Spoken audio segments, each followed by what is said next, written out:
From KGW News, this is Straight Talk with Laurel Porter. Hello and welcome to Straight Talk. I'm Laurel Porter. It's go time for voters. Ballots are out and Election Day is just 2 weeks from Tuesday, November 8th. Top of the ballot for Oregonians, the race for governor. A three-way contest between Democrat Tina Kotek, Republican Christine Drazan, and unaffiliated candidate Betsy Johnson. This week, KGW partnered with the Oregonian for the final debate for Oregon governor before the election. Each candidate hoping to sway undecided voters. I join my colleague David Molko and the Oregonian's Hillary Boerud asking the candidates a range of questions. In this episode of Straight Talk, we'll bring you excerpts from the hour-long debate. We begin with our question about homelessness. There are an estimated 15,000 people across the state of Oregon who are homeless. Thousands of them are here in Portland. Mayor Wheeler is expected to announce a plan soon that would ban all unsanctioned camps across the city and instead ask the county to set up 3 massive sanctioned campuses of 500 people or so. Do you agree with that plan? Is that the way to go? And what would you do as governor to get the next 1,000 people off the streets? And we begin with Tina Kotek. Homelessness is a crisis in every part of our state, and as we're specifically talking about Portland, from what I understand of Mayor Wheeler's plan, I think he's headed in the right direction. But I'll be honest, Mayor Wheeler and the city have promised a lot of things. They need to actually make it happen. I think it is important to make it easier for outreach teams and folks who are providing services to connect with people who are camping outside. And I think this will facilitate. But it has to be done right. It has to be done effectively. And honestly, as governor, I'm going to make sure it does happen. Holding the mayor and the city accountable to getting people off the streets, connecting people with services. As the Oregonian has noted in their endorsement of me on Sunday, I'm the only one with a comprehensive plan at this moment to help people leave homelessness, get into shelter, and get into permanent housing. And I will be working with the city, with the county here in the Portland area to make sure we can meet those goals. And David, I think you wanted to mention something about that endorsement that Tina mentioned from the Oregonian. Yeah, absolutely. We should note that the newsroom and the editorial board of the Oregonian are independent. Also, KGW News will not endorse a candidate in this race or any other race during this election cycle. Thanks, Laurel. And Ms. Drazan, how would you answer that question? Do you agree with the mayor's plan, and what would you do to get the next 1,000 people off the streets? Yeah, I appreciate the mayor of Portland stepping into this very difficult issue and making a plan. It's time for action. And for far too long, the leaders in our state capitol have made the decision to set this issue aside and put other priorities first. As governor, I have committed to declare a homelessness state of emergency on day one. Not to simply look at this like it is a faceless mass of people, but to instead approach this issue like it's the humanitarian crisis that it is. We have got to recognize that the people that are living on the streets have extended needs beyond simply housing, and giving people a key to a tiny house is not going to solve all these problems. We've got to recognize the complexity of this challenge. It's a humanitarian challenge, and ensure that homelessness is rare and temporary, and we do not accept that it will remain permanent and chronic in our state. But how do you get 1,000 people off the streets? What would you do specifically? The answer to this question is quite simple, actually. You have to know who they are. And right now, when we look at engagement with our homeless populations in Oregon, we know that the response is almost entirely housing first. That the challenges and the problems of the people living on our street, that they're not approaching it like it's a case management challenge. That we're moving people beyond being houseless and unsheltered into supportive housing, into services, and then on to stability and the dignity of work. You have to know who they are. And frankly, if people decline services, if they're choosing a homeless lifestyle because they're facing substance use disorder, or in fact it's a choice that they're making, it's time for our state to recognize there must be accountability. And Betsy Johnson, do you agree with Mayor Wheeler, and what would you do next? Thank you very much. I applaud the mayor for taking decisive action. Unfortunately, he's waited too long, but I will have his back. The thing that I find ironic about this is that as soon as Mayor Wheeler announced his plan, the first thing that happened was criticism from the county. I think that has been the hallmark of dealing with the homeless problem, that we can't seem to agree on the methodology. Everybody thinks their way is the correct way, housing first or deal with the underlying problems. I think that it is imperative that we have metrics to measure our success so that we're not just taking people and moving them from one smaller encampment. The mayor, I think, spoke to all three of us and said that there are between 500 and 700 of these kind of spontaneous encampments. We've got to have metrics.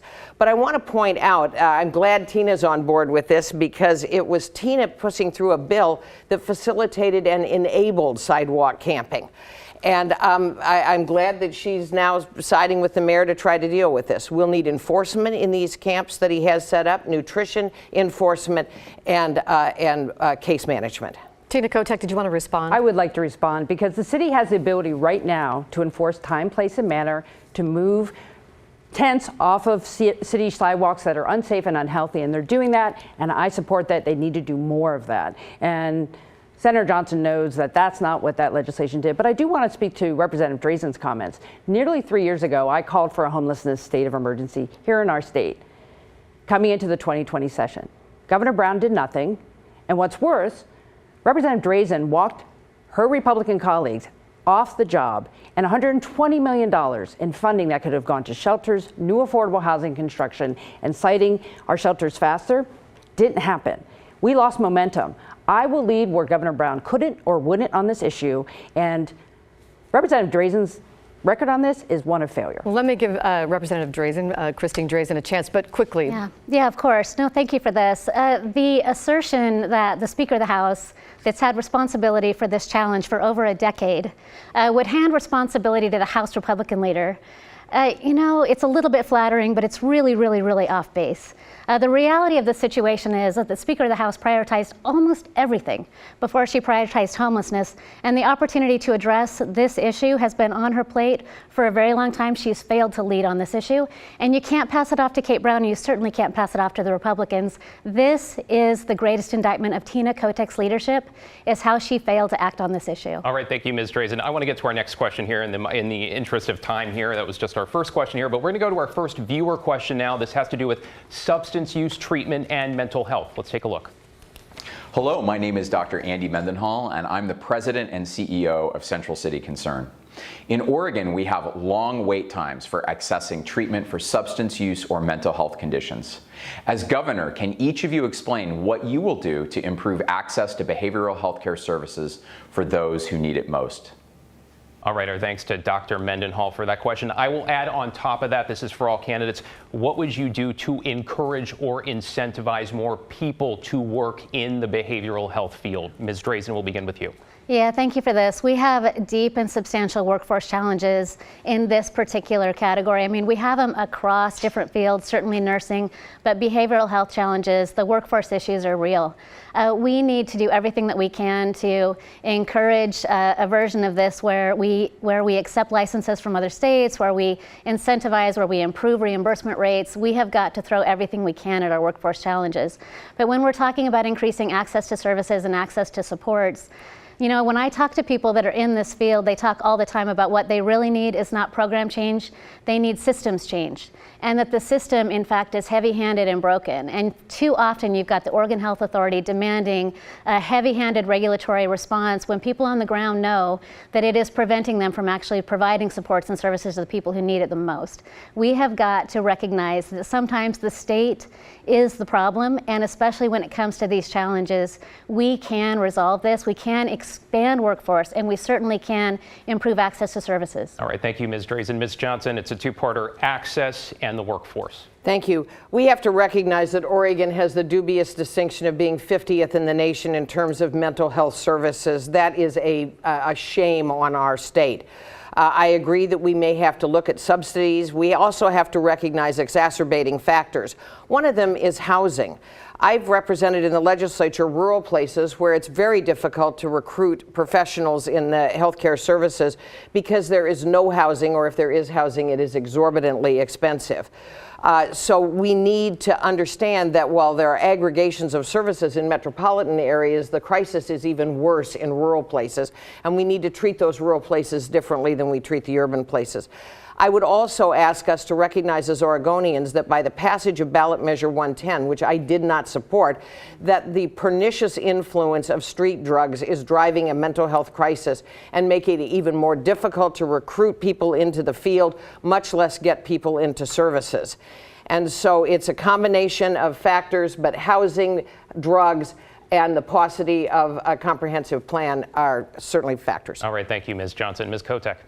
Dr. Mendenhall, thank you for the question. We know that we're seeing too much hurt and suffering there for people who need mental health and addiction treatment, and we can be doing better at the state. That means, as governor, making sure the Oregon Health Authority is accountable for making sure we're showing guidance and leadership with our local providers, making it easy to get the reimbursements, making it clear what is needed on the ground, not having barriers, but yet being a helpful partner to make sure things work.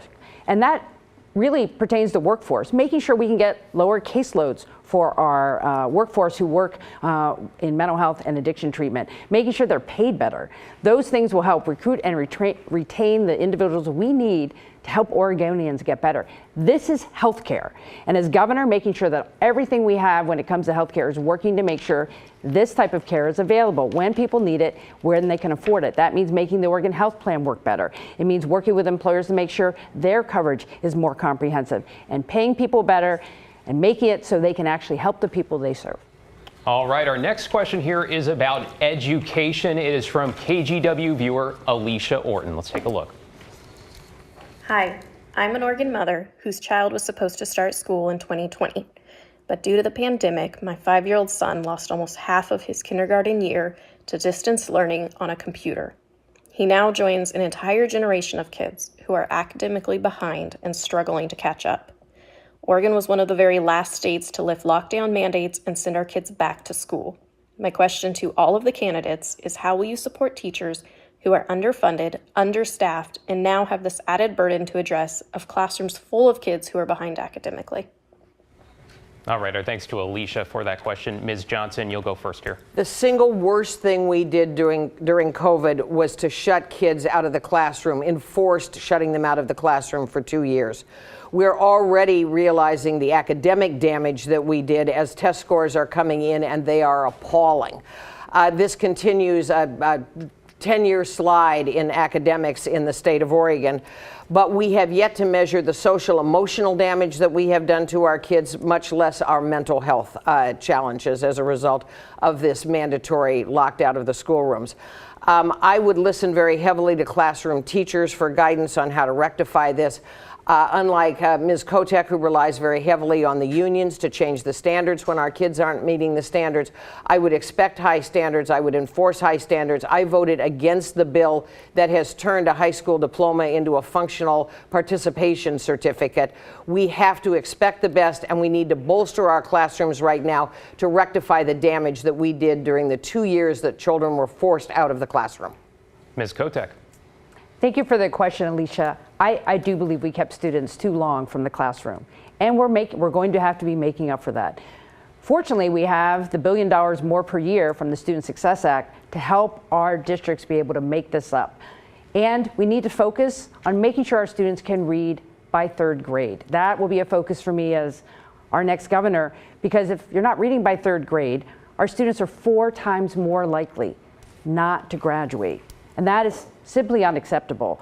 I'm a strong proponent, and was during the recession and will be going forward, during the pandemic, for summer school. Making sure our districts can provide different learning opportunities in the summer to help make up for some of that loss that occurred during the pandemic. Making sure that our students have the supports, those social and emotional supports as well, to be successful. There's a lot of work we can do, but I'm going to hold districts to high expectations to meet those needs. We must serve our students better, and now's the time to step up and do that. Ms. Drazan. You know, Kate Brown and Tina Kotek threw our kids under the bus. Alicia, I am sorry for what your son went through. I know how hard it is to watch your students suffer. And that's what kids across our state were doing during the COVID lockdowns. We had some of the longest lockdowns in the nation, and our kids all suffered. It was hard on teachers, it was hard on families, but worst of all, it was hard on our kids. As governor, I will not shut our schools down. And as a member of the legislature, I propose legislation to fully fund schools at the requested amount because I knew how hard it was going to be on the other side of COVID to provide all the learning supports, all the interventions, all the additional classroom time that would be needed to fully support our kids and get them back on track after we got on the other side of COVID. But just to be clear, Tina Kotek just lectured all of us about being honest with voters. She could not be more dishonest with voters on this issue. We had the opportunity to reopen schools. She voted no. All right, Ms. Kotek, I'll give you a chance to respond here to Ms. Drazan's comment that you threw kids alongside the governor under the bus. Her words. Well, Christine Drazan threw our students under the bus when she voted against the Student Success Act in 2019. She chose corporate special interests over actually adding $1 billion more per year to our schools. That fortunately we have those resources now to build out from what has occurred during the pandemic. And that is just the truth. Ms. Drazan, do you want to respond? Yes, of course, because what she didn't do was answer the question. What she did do is say that a tax is the answer. She has had 10 years to fully fund schools with growth in our budget we've never seen before. She declined to fully fund schools, placed it on the backs of businesses, imperiled jobs, and still didn't answer the question for why she wasn't committed to holding Kate Brown accountable, and instead held hands with Kate Brown, locked arms with Kate Brown to ensure that our kids were locked out of the classrooms longer than almost anywhere else in the nation. Ms. Kotek, briefly.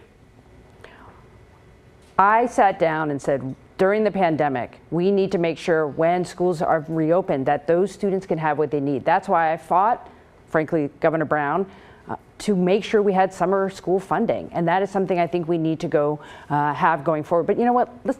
Let's not play politics with our kids. I'm tired of the rhetoric on this. We need to serve our students. They need help. And because we passed the Student Success Act, which Christine did not support, we have resources to actually make that happen. We have more from the debate after the break. The candidates discuss their stance on using taxpayer money for abortion access and what they'll do to help Oregonians of color feel welcome in our state. We're back in 2 minutes.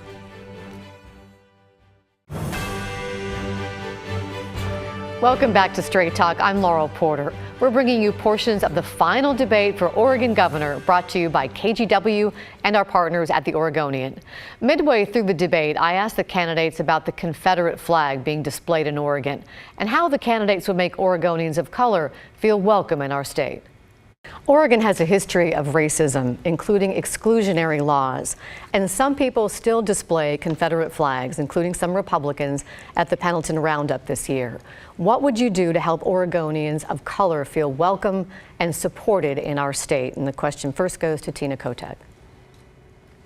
You know, I recently had a conversation on the campaign trail with individuals, I won't say where, who feel unsafe in their community because of the rise of white supremacy, because latent racism in their communities. As governor, I will speak out against that at every turn that I can. We want to have a state where everybody can feel welcome and safe. And it's not just enough to have an increased hate crimes hotline at the Attorney General's office. I'm glad we have that, but we must enforce the laws on the books that say it is not okay to harass or discriminate against another person because of who they are. And we frankly have work to do in this state. And as governor, I'm going to work hard to make sure we have a state where everyone can feel safe and included. And Ms. Drazan, what would you do to help Oregonians of color feel welcome and supported in our state? Yeah, I condemn racism in all of its forms. Oregon needs to be a welcoming state for all Oregonians, for everyone. And as governor, I will embrace everyone and be supportive of everyone, and certainly would condemn racism in all of its forms. I'd like to just give you a little more detail on the Confederate flag that I mentioned. That was on a vehicle driven by the Umatilla County Republicans at the Pendleton Roundup, and on that vehicle they had a banner that said they supported you and former President Trump.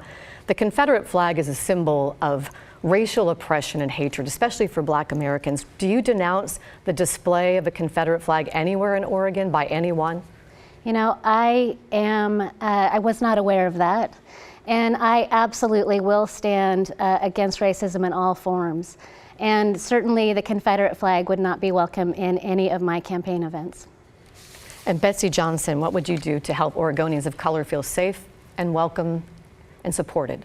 First of all, acknowledge that Oregon has a very troubled history in this area. And I would, as governor, decry racism, bigotry, homophobia, or discrimination in any form. I think it is incumbent upon us to teach the good, the bad, and the ugly of our very mixed past on the issue of racism. And I join my two colleagues in saying that we should do everything possible at all levels of government to decry and root out racism, absolutely. Thank you, candidates. I have to say, I believe I'm the only one on the record here having actually done something around the Confederate flag when the flag of Mississippi was flying in the circle of flags at the Capitol. I worked to get it taken down because of the Confederate symbolism in that flag. I don't believe the Confederate flag as a symbol of racism should be anywhere in our state. Since the Supreme Court struck down federal abortion rights in June, Oregon is one of a dwindling number of states where patients can still legally get abortions.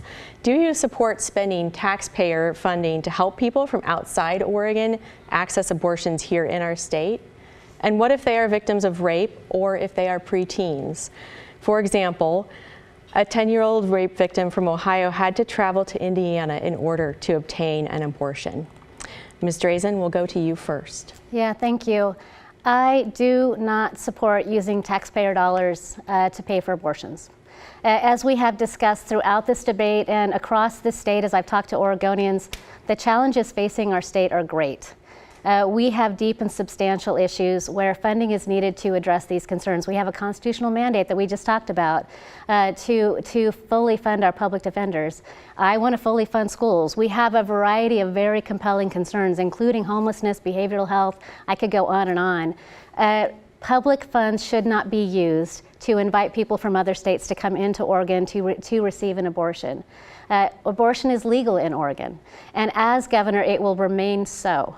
And people from other states would be able to come into Oregon to receive abortion services. But I do not believe that that's the proper use of taxpayer dollars.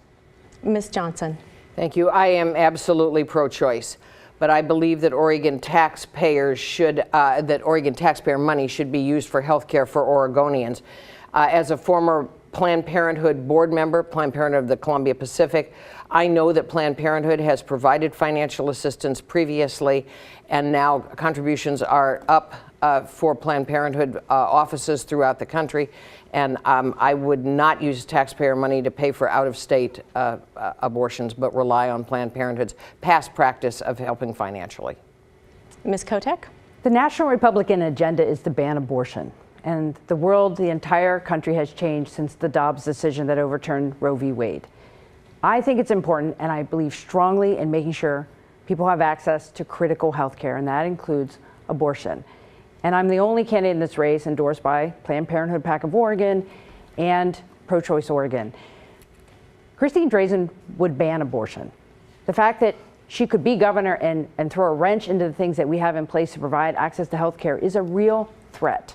And there are reasons Planned Parenthood isn't endorsing Betsy Johnson. This is a moment for leadership and making sure that people have the care they need. And that might mean using Oregon taxpayer money to help those individuals have the care they need. And I support that because that is the world we live in right now. And this is a time for champions and leadership to make sure in this strange new world we have that people have access to care. Ms. Drazan, I'll go back to you briefly to respond. Yeah, thank you. It gets more and more startling to me the extent to which Tina Kotek will lie to voters. This issue is not on the ballot. Access to abortion is in Oregon law. Not only that, but we have access to abortion, elective access to abortion up to birth. We're unique in that way. Almost across the nation, only a handful of other states have that. It is not on the ballot. What actually is at risk is Tina Kotek losing power. And to hold on to power, she's clearly willing to say almost anything she can to scare voters and convince them to support her based on issues which are, in fact, complete fabrication. Our thanks to the candidates for joining us. If you'd like to watch the entire debate, you can find it on KGW's YouTube channel or watch it on KGW Plus on Roku or the Fire TV app. And remember, Straight Talk is also available as a podcast. Get it wherever you listen to your podcasts. Search for KGW Straight Talk. Tune in next week. My guests are the candidates in Southwest Washington's 3rd Congressional District, Democrat Marie Gluesenkamp Perez and Republican Joe Kent. We'll see you next week for Straight Talk. Have a great week.